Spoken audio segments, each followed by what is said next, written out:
హనుమాన్ గురించి కదా ఇదంతా చేస్తున్నది. ఎందుకోసం చేయాలి మరి హనుమాన్ గురించి? ఎందుకంటే మనకు హనుమాన్ రక్ష చాలా అవసరం అన్న. హనుమంతుడికి మన దగ్గర అంటే దేవుని రక్ష ఖచ్చితంగా కావాలి.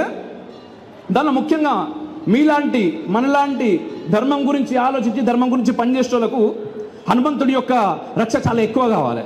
ఎట్ ద సేమ్ టైం ఆయన కూడా ప్రత్యేకంగా మీరు పిలవాల్సిన అవసరం లేదు హనుమంతుడిని. ఎందుకంటే ఇప్పుడు హనుమంతుడు ఎవరి కోసం పనిచేసిండన్నా?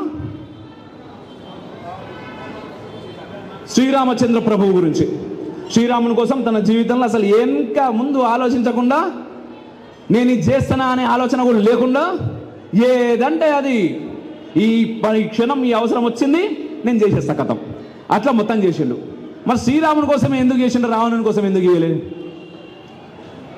శ్రీరాముడు ధర్మం వైపు నిలబడ్డాడు. రామో విగ్రహవాన్ ధర్మ అంటాం కదా, రాముడే ధర్మం, ధర్మమే రాముడు. రాముడి కోసం నిలబడ్డాడంటే ధర్మం గురించి నిలబడ్డాడు.